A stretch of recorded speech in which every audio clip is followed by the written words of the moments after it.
પૂજા વિદ્યાલય online શિક્ષણમાં વિદ્યાર્થી મિત્રો ધોરણ 12માં આપણે પ્રકરણ 6માં કેટલીક ધાતુઓના શુદ્ધિકરણ વિશે અભ્યાસ કરવાના છે.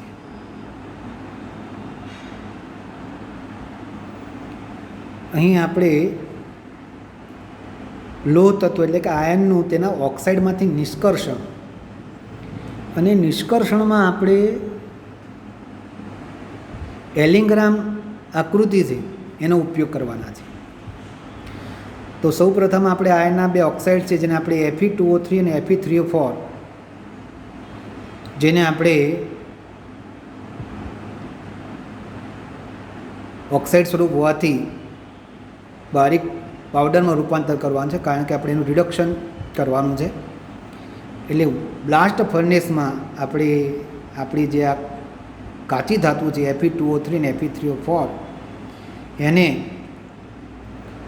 કોક, લાઇમસ્ટોન એના સાથે ઉપરથી આપણે આ રીતે વાત ભઠ્ઠીની જે આકૃતિ છે એમાં આ રીતે ઉપરથી આપણે નાખવાના છે. અને ભઠ્ઠીના નીચેના ભાગનું તાપમાન છે 2200 કેલ્વિન છે. ઉપરથી કોક અને કેલ્શિયમ કાર્બોનેટ લાઇમસ્ટોન કહે છે, અને સાથે સાથે આપણી જે કાચી ધાતુઓ છે એ ઉપરથી નીચે પડશે. એટલે જુદા જુદા તાપમાન છે ભઠ્ઠીના, તમે જોઈ શકો છો આકૃતિમાં 2170, 1570, 1270, 1070. હવે અહીંયા આગળ આપણે જુદા જુદા તાપમાને જુદી જુદી જે પ્રક્રિયાઓ છે એ આપણે સમજવાના છે. તો આપણને 500 થી 800 કેલ્વિન તાપમાને જે આગળ આપણને જુદા સંખ્યા 6.22, 6.23, 6.24 રૂપિયા આપ્યા છે તે. તો સૌથી પહેલાં આપણે એનું ઓક્સાઇડમાં રૂપાંતર કરીને એ ફેરસ ઓક્સાઇડમાં રૂપાંતર થશે. દાખલા તરીકે Fe2O3 છે એને કાર્બન મોનોક્સાઇડ વડે રિડક્શન કરી Fe3O4 થશે. ફરી Fe3O4 એ કાર્બન મોનોક્સાઇડ સાથે Feમાં રૂપાંતર પામશે, અને Fe2O3 છે એ FeOમાં રૂપાંતર પામશે. આ દરમિયાન લાઇમસ્ટોનમાંથી વિઘટન થયેલું જે CaO છે એ જે લોખંડની અશુદ્ધિ છે, એટલે કે અંદર જે સિલિકેટ સ્વરૂપે અશુદ્ધિઓ છે, રેતી સ્વરૂપે લોખંડની અંદર અથવા લોખંડની કાચી ધાતુની અંદર, એને સ્લેગ સ્વરૂપે દૂર કરશે અને સ્લેગ આયનથી અલગ પડી જશે. બીજું તાપમાન છે 900 થી 1500 કેલ્વિન તાપમાન.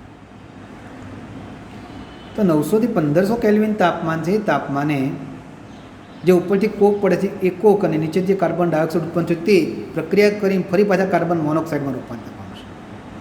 અને એ કાર્બન મોનોક્સાઇડ તમે જોયું છે આપણી જે પ્રક્રિયા દરમિયાન આપણે મેળવેલો FeO એનું રિડક્શન કરી અને Feમાં રૂપાંતર કરે છે.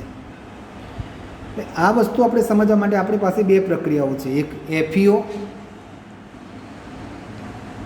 એને કાર્બન સાથે પ્રક્રિયા કરી Fe પ્લસ કાર્બન મોનોક્સાઇડ એટલે આપણી પ્રક્રિયા 6.27. એ સમજવા માટે આપણે નીચે બે પ્રક્રિયા 6.28 અને 6.29 જોવાના છે, જેનો આપણે એલિંગ્રામ આકૃતિ માટે ઉપયોગમાં લેવાના છીએ. એટલા માટે તો આપણી જે એ બે જે પ્રક્રિયા છે FeO gives Fe plus 1/2O2 અને બીજી પ્રક્રિયા છે carbon plus 1/2O2 gives carbon monoxide. આ પ્રક્રિયાને જે ડેલ્ટા જી છે એ ડેલ્ટા જીનો સરવાળો કરવાથી આપણને ડેલ્ટા જી ઋણ મળશે.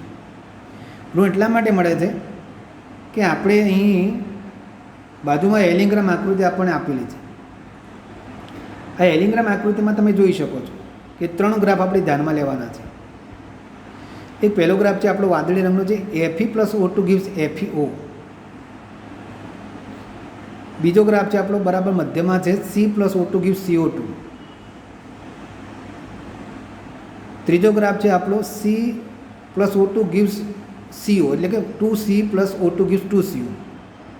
અને ઉપરનો જે ગ્રાફ છે આપણે એટલા નથી ધ્યાનમાં લેતા કારણ કે એ ગ્રાફમાં આપણે આગળ એલિંગરમાં ચર્ચા કરી ગયા કે આપણી જે ગ્રાફ જેની રિડક્શન કરવાના હોય એની ઉપર હોય તો એ નીચેનાનું રિડક્શન કરી શકતો નથી, પણ નીચેના હોય એ રિડક્શન કરી શકે છે. તો અહીંયા બે ગ્રાફ છે, C+O2માંથી કાર્બન ડાયોક્સાઇડ અને C+O2માંથી કાર્બન મોનોક્સાઇડ. એટલે કાર્બન મોનોક્સાઇડવાળો ગ્રાફ છે નીચેની તરફ છે, એટલે વધારે ઋણ થશે ΔG. અને માટે એ સરળતાથી આપણા FeOનું રિડક્શન કરી શકશે. એટલે આપણને બે પ્રક્રિયાના ΔG આપેલ તમે જુઓ, એ 2FeO gives 2Fe+O2 ΔG છે +341 kilo joule mall inverse. 2C+O2 gives 2CO, એના ΔG છે -447 કિલો જૂલ મોલ ઇન્વર્સ. આ બંનેનો સરવાળો કરીએ તો આપણને પરિણામી ΔG મળે છે -106 કિલો જૂલ મોલ ઇન્વર્સ. અને આપણે જાણીએ છીએ આપણે 2Fe છે આપણા પાસે, એટલે આપણે એને જો અડધું કરી દઈએ તો એ મૂલ્ય પણ કેટલું થશે -53 કિલો જૂલ મોલ ઇન્વર્સ. એટલે ΔG ઋણ મળે છે. અને એના કારણે આપણે આ રીતે કાર્બન મોનોક્સાઇડવાળી પ્રક્રિયા એ આપણા FeOને સરળતાથી Feમાં રિડક્શન કરી શકે છે. તો આપણે પસંદગી કરવામાં આવતી એલિંગ્રામ આકૃતિની મદદથી કાર્બન ડાયોક્સાઇડની પ્રક્રિયા સરળતાથી કરશે કે કાર્બન મોનોક્સાઇડની પ્રક્રિયા સરળતાથી રિડક્શન કરશે, તો એ માહિતી આપણે આ એલિંગ્રામ આકૃતિથી આપણે નક્કી કરી શકીએ છીએ. ત્યાર પછી આપણે અહીંયા આગળ વાત ભઠ્ઠીમાં જે આપણને લોખંડ મળે છે એ લોખંડમાં 4% કાર્બન અને અલ્પ પ્રમાણમાં બીજી અશુદ્ધિ છે, જેને આપણે કાચું લોખંડ તરીકે ઓળખીએ છીએ. તો આ લોખંડને આપણે જુદા જુદા આકારમાં ઢાળી શકીએ છીએ. હવે એમાંથી ભડતર લોખંડ કેવી રીતે બનાવી શકાય? તો કે કાચું લોખંડને લોખંડના ભંગાર સાથે પીગાળી એને કોક સાથે પીગાળવાનું છે.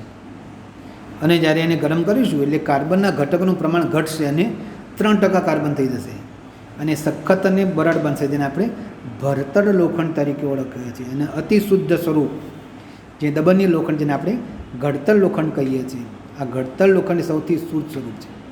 એ ભડતર લોખંડમાંથી હિમેટાઇટનું પડ ચડાવેલી જે પ્રાવટની ભઠ્ઠી હોય એમાં અશુદ્ધિનું ઓક્સિડેશન કરી બનાવવામાં આવે છે. એટલે જે આપણું ભડતર લોખંડ છે એમાં જે અશુદ્ધિ છે એનું ઓક્સિડેશન કરી અને આપણે આ રીતે ઘડતર લોખંડ, જેને આપણે દબનીય લોખંડ તરીકે ઓળખીએ છીએ, આપણે મેળવી શકીએ છીએ. તો એવી પ્રક્રિયા છે એમાં આપણે હેમેટાઇટનું કાર્બન મોનોક્સાઇડ રૂપાંતર કરીને રિડક્શન કરી તો પ્રક્રિયા આપી આપણને. જો હેમેટાઇટ Fe2O3 + 3C + 2Fe + 3CO. તો આ રીતે આપણે પ્રક્રિયા કરી અને શુદ્ધ લોખંડ ઘડતર લોખંડ મેળવી શકીએ છીએ. અહીંયા લાઇમસ્ટોન એ અભિવાહક તરીકે ઉમેરવામાં આવે છે. અભિવાહક એટલે ફ્લક્સ એટલા માટે કે આખું ભઠ્ઠીનું તાપમાન એક સરખું રહે માટે. અને જ્યારે સ્લેગ પણ ઉત્પન્ન થશે એટલે રોલર નીચે ફરતું હોય, રોલરના કારણે શું થશે, ધાતુ અને સ્લેગ બંને અલગ થઈ જશે. આ રીતે આપણે ધાતુનું અલગીકરણ કરી શકીએ છીએ. બીજું છે આપણે ક્યુપ્રસ ઓક્સાઇડમાંથી કોપરનું નિષ્કર્ષણ. એમાં પણ આપણે એલિંગ્રામ આકૃતિમાં જોઈએ તો એલિંગ્રામ આકૃતિમાં કોપર ઓક્સાઇડના રિડક્શનનો ગ્રાફ સૌથી ઉપર છે. એટલે એમાં કાર્બનમાંથી કાર્બન મોનોક્સાઇડ હોય, કાર્બનમાંથી કાર્બન ડાયોક્સાઇડ, એ બંને રેખાઓ એ 500-600 કેલ્વિન તાપમાનથી ઘણી નીચી જગ્યાએ છે અને ઘણી અયસ્કો સલ્ફાઇડ છે. એટલે કે આમાં કેટલી કોપરની જે કાચી ધાતુ છે ને સલ્ફાઇડ યુક્ત છે. પહેલાં એને આપણે ભૂંજન દ્વારા એને ઓક્સાઇડમાં રૂપાંતર કરીશું અને ત્યારબાદ એ ઓક્સાઇડનો આપણે કોકનો ઉપયોગ કરી સહેલાઈથી ધાતુમાં રિડક્શન કરી શકીએ. અહીંયા બંને આપણે વાપરી શકીએ, પણ આપણે જાણીએ છીએ કે જો કાર્બનમાંથી કાર્બન ડાયોક્સાઇડ અને કાર્બન મોનોક્સાઇડ બે ઓપ્શન આપવામાં આવે તો આપણે જાણીએ છીએ કે મોનોક્સાઇડવાળી પ્રક્રિયામાં ΔG વધારે ઋણ હોય, એટલે આપણે એનો ઉપયોગ કરીશું. આ પ્રક્રિયા દરમિયાન સ્લેગ ઉત્પન્ન થશે, કારણ કે આપણે જાણીએ છીએ કોપર મેટે સ્વરૂપે હોય, Cu2S અને FeS. તો FeSનું FeOમાં રૂપાંતર થશે, જે આપણા રેતી સાથે પ્રક્રિયા કરી અને FeSiO3 જેને આપણે સ્લેગ તરીકે આપણે ઓળખીએ છીએ અને સ્લેગને આપણે દૂર કરી શકીએ છીએ. તો કોપર મેટેને આપણે સિલિકાવાળા પડદાના પરાવર્તનની ભઠ્ઠીમાં આપણે ગરમ કરીશું અને ગરમ હવા ફૂંકવામાં આવે છે. ગરમ હવા ફૂંકવામાં આવશે ને આપણે આ પ્રક્રિયા થશે. એ FeSનું FeOમાં રૂપાંતર થશે, એનું આપણે સ્લેગમાં રૂપાંતર કરીશું FeO + SiO2. Cu2S એનું ઓક્સાઇડમાં રૂપાંતર Cu2O અને Cu2Oનું Cu2S વડે જ રિડક્શન થશે અને આપણને કોપર મળશે. પણ આ કોપર આપણને બ્લિસ્ટર કોપર મળશે. બ્લિસ્ટર કોપર એટલે ફુલ્લાવાળો એટલા માટે કે SO2ના પરપોટા સતત અંદરથી નીકળતા હોય અને આપણે જ્યારે એને ઠંડુ પાડી દઈએ તો અંદર બબલ્સ રહેવાના છે, માટે આપણે એને ફુલ્લાવાળું કોપર તરીકે આપણે ઓળખીએ છીએ. અને છેલ્લે આપણે ઝિંક ઓક્સાઇડમાંથી ઝિંકનું રિડક્શન. એમાં પણ તમે આગળનો આપણો જે એલિંગ્રામ ડાયાગ્રામ જોશો તેમાં પણ આપણો કાર્બનમાંથી કાર્બન મોનોક્સાઇડ એ સૌથી અનુકૂળ છે. કારણ કે ત્રણે એને નીચે છે, પણ સૌથી વધારે ઋણ કોણ છે? કાર્બનમાંથી કાર્બન મોનોક્સાઇડ. એટલે સારી રીતે આપણે એનો ઉપયોગ કરી શકીએ છીએ. અહીંયા ઝીંક ઓક્સાઇડમાંથી ઝીંક બનાવીએ ત્યારે ધાતુનું નિસ્યંદન કરવામાં આવે છે. નિસ્યંદન એટલે ઘણું ઊંચું તાપમાન છે એના ગલનબિંદુ પર, અને એના કારણે બાષ્પમાં રૂપાંતર પામશે. એટલે આપણે એને ઠંડી પાડી અને એકઠી કરી શકીએ છીએ. આ રીતે આપણે ઝીંક ધાતુનું પણ નિષ્કર્ષણ કરી શકીએ છીએ.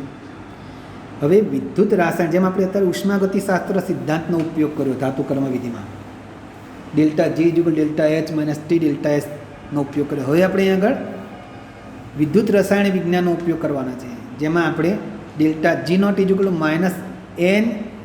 -NE0F, જ્યાં એને પસાર કરેલો વિદ્યુત જથ્થો છે, અને E કોષનો પોટેન્શિયલ છે, ડેલ્ટા G એ મુક્ત ઉર્જા છે. ડેલ્ટા G ઋણ ક્યારે હોય તો કે પોટેન્શિયલ E0 એ જ્યારે ધન હોય ત્યારે, એટલે કે રેડોક્સ યુગ્મ માટે એ ધન હોય ત્યારે આપણે લાગુ પાડી શકીએ. અહીંયા આપણને એક સરસ મજાનું ઉદાહરણ આપ્યું છે.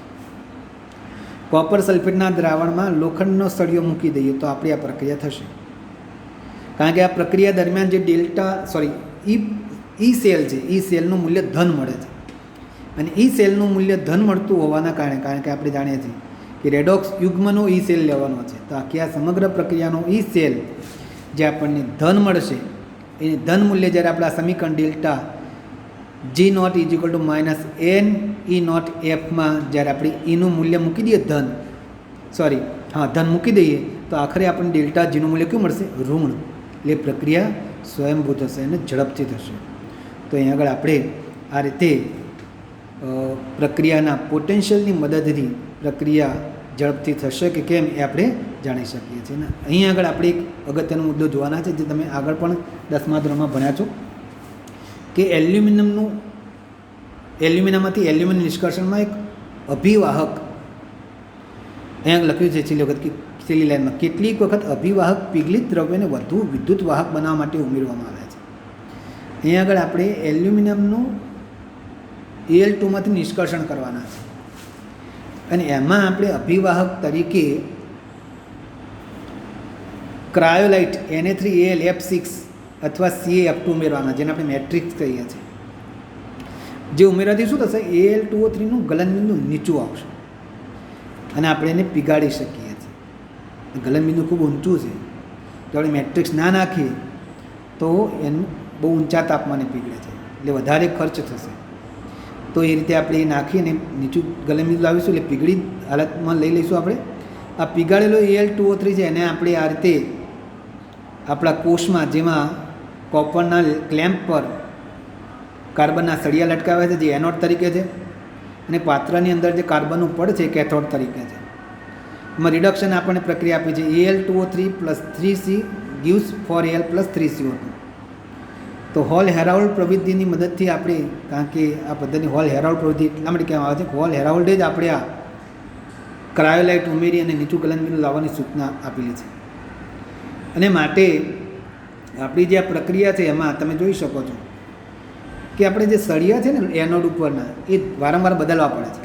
એટલા માટે કે 1 કિલોગ્રામ એલ્યુમિનિયમ મળે ત્યારે 500 ગ્રામ કાર્બનના સળિયા ખવાઈ જશે, એટલે વારંવાર તમારે એ સળિયા બદલવા પડે. કેથોડ ઉપર રિડક્શન થશે, Al3++ 3 ઇલેક્ટ્રોન gives Al.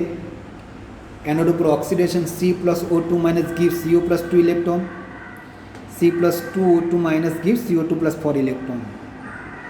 આ રીતે આપણે એલ્યુમિનિયમ રિડક્શન કરી શકીએ છીએ. એ જ રીતે આપણે કોપરનું પણ ભંગારમાંથી નિષ્કર્ષણ કરી શકીએ.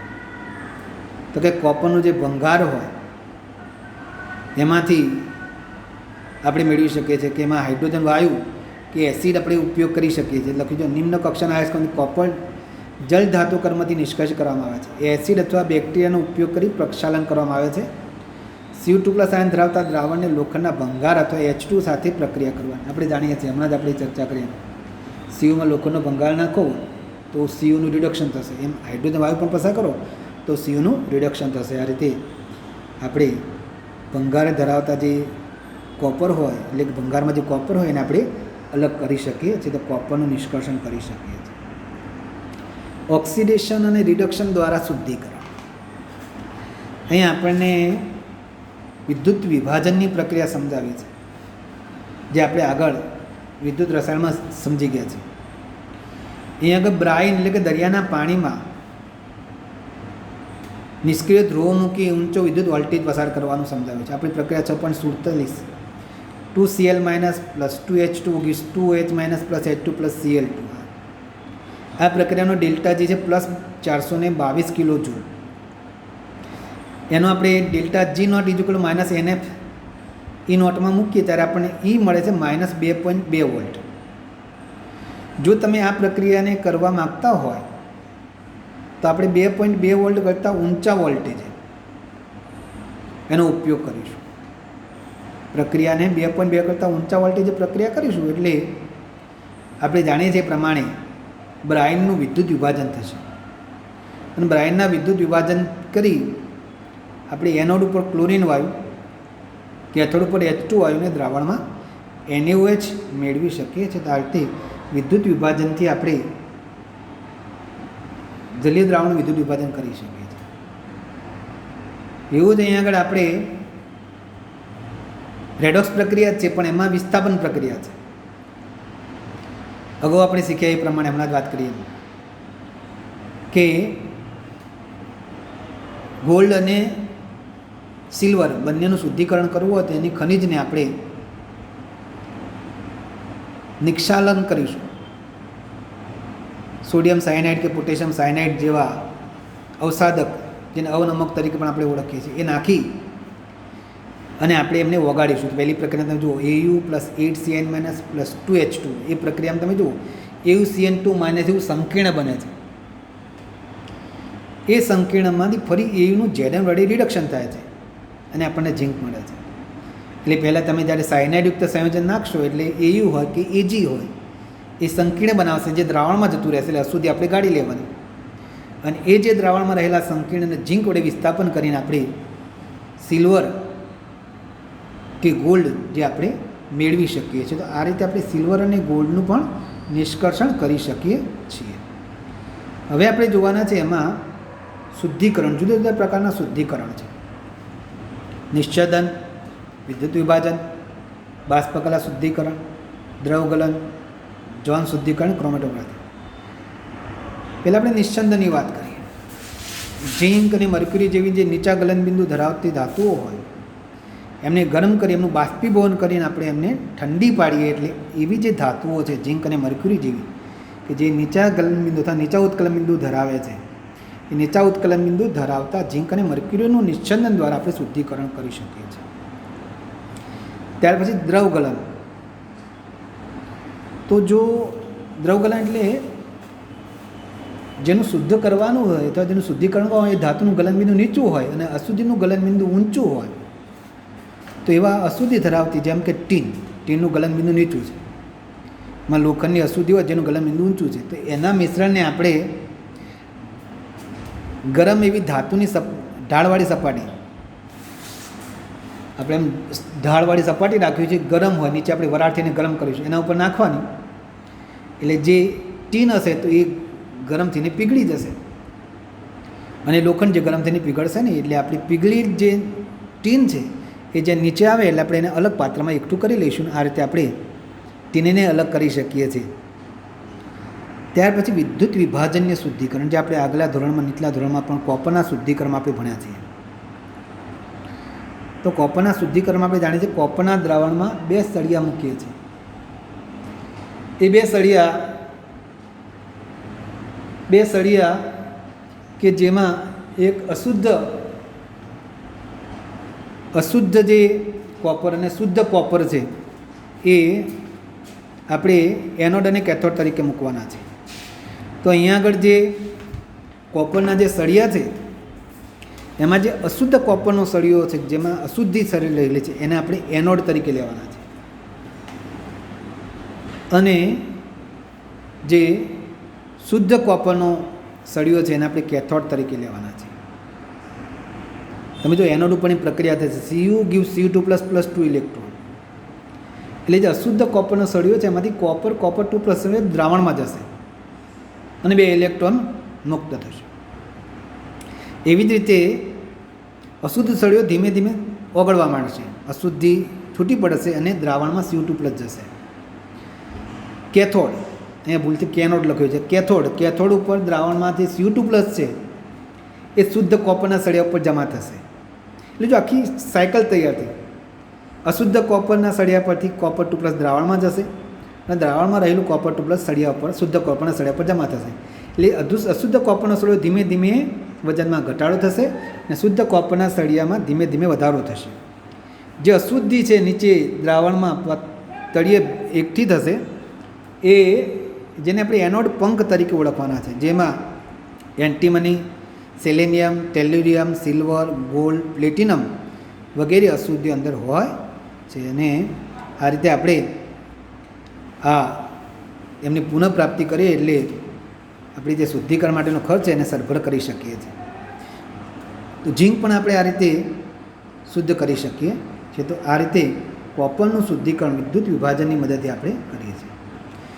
જૌન શુદ્ધિકરણની વાત કરી છે. કેટલીક ધાતુઓ જે અતિ શુદ્ધ સ્વરૂપે મેળવવાની, જેમ કે જર્મેનિયમ, સિલિકોન, બોરોન, ગેલિયમ, આપણે અર્ધધાતુ તત્વો છે જે ઇલેક્ટ્રોનિક્સ સાધનોમાં વપરાય છે, અતિ શુદ્ધ સ્વરૂપ જોઈશે. તેમાં સૌથી અગત્યનો એક સિદ્ધાંત છે આ જોન રિફાઇનિંગનો, એમાં લખ્યું છે, પહેલાં જ વાક્યમાં લખ્યું છે કે અશુદ્ધિઓ ધાતુના ઘન સ્વરૂપને બદલે પિગલિતમાં વધુ દ્રાવ્ય હોય છે. એટલે જ્યારે પિગલિત અવસ્થામાં સળિયો હોય એમાં અશુદ્ધિ વધારે દ્રાવ્ય હોય, ઘન અવસ્થામાં ઓછી દ્રાવ્ય હોય. તો આપણે આકૃતિમાં તમે જોઈ શકો છો, પેલા ગોળજોડ જે ભાગ છે એ મોબાઈલ હીટર છે, એ સળિયાને ગરમ કરશે. સળિયાને આપણે ડાબી બાજુથી જમણી બાજુ ગરમ કરતાં જઈશું. તમે જમણી બાજુ જશો એટલે ડાબી બાજુનો ભાગ ઠંડો પડી જશે. એટલે ડાબી બાજુની જે અશુદ્ધિ હોય એ જમણી બાજુના પિગલિત ભાગમાં જશે. એમ કરતાં આપણે જમણી બાજુના છેડા સુધી પિગલિત અવસ્થાને લઈ જઈશું. એટલે જે પિગલિત ભાગ છે ત્યાં મોટાભાગની સળિયાની બધી અશુદ્ધિ આવી જશે અને આ અશુદ્ધિને આપણે એ સળિયાને કાપીને દૂર કરી શકીએ છીએ. તો તે જૌન શુદ્ધિકરણમાં આપણે સિલિકોન રોડ, સિલિકોનના સળિયાને આપણે ગરમ કરીશું. જે બાજુ ગરમ હશે એ બાજુ અશુદ્ધિ જતી જશે. એમ કરતાં જમણી બાજુના છેડા પર બધી અશુદ્ધિ આવશે એટલે થોડો ભાગ જે છે એ કાપી નાખવાનો, આપણે શુદ્ધકરણ કરી શકીએ.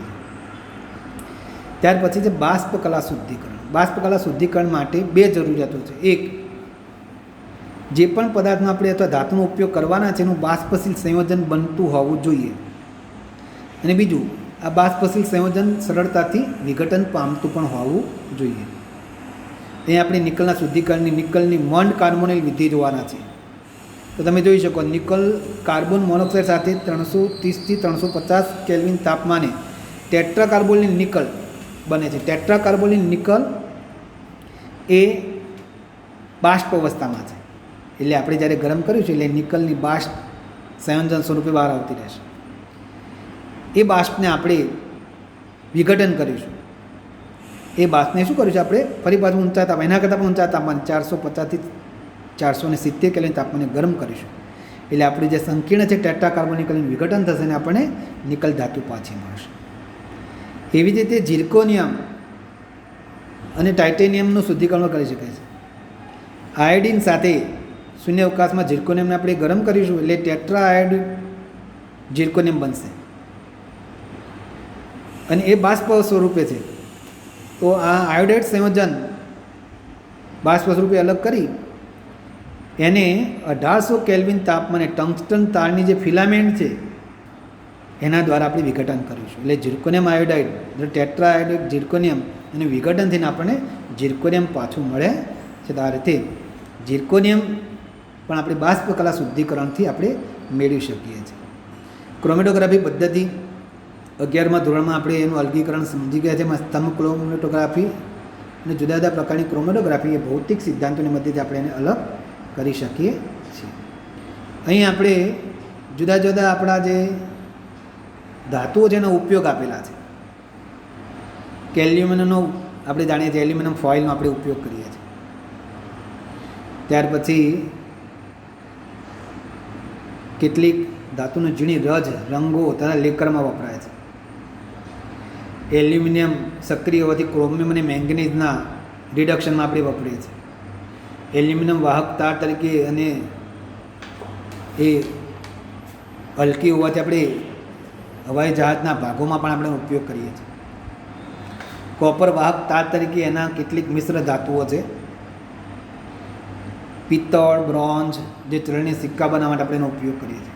ઝીંકનો ઉપયોગ આપણે ગેલ્વેનાઇઝિંગ કરીએ છીએ ને, એમાં આપણે જસતનો ઢોળ ચડાવવા માટે આપણે એનો ઉપયોગ કરીએ છીએ. અને પિત્તળ અને જર્મન સિલ્વરમાં એનો આપણે મિશ્ર ધાતુ બનાવવા માટે આપણો ઉપયોગ કરીએ છીએ. ત્યાર પછી ભડતર લોખંડ આયર્નનું સૌથી ઉપયોગી સ્વરૂપ છે. એનો ઉપયોગ સ્ટવ, રેલવેના સ્લીપર, ગટરની પાઇપો વગેરે બનાવવા માટે ઉપયોગ કરીએ છીએ. ઘડતર લોખંડનો ઉપયોગ લંગર, તાર, બોલ. લંગર એટલે આપણા જે જહાજ લાંગરી છે ને એના માટે જે લંગર હોય ને એ, સાંકળ વગેરે કૃષિના સાધનો બનાવવા માટે આપણે એનો ઉપયોગ કરીએ. સ્ટીલ એ લોખંડની મિશ્ર ધાતુ છે. તો નિકલ સ્ટીલનો ઉપયોગ કેબલ, ઓટોમોબાઈલ અને એરોપ્લેનના ભાગોમાં, લોલક માપન માટેની ટેપ વગેરેમાં આપણે એનો ઉપયોગ કરીએ. ક્રોમ સ્ટીલનો ઉપયોગ સાધનો કાપવા માટે અને દળવાના મશીન માટેનો ઉપયોગ કરીએ. સ્ટેનલેસ સ્ટીલનો ઉપયોગ આપણે સાયકલ, ઓટોમોબાઈલ, વાસણો, પેન વગેરે બનાવવા માટે આપણે કરીએ છીએ. તો અહીં આપણે આ ધાતુના ઉપયોગો પૂરા કરીએ.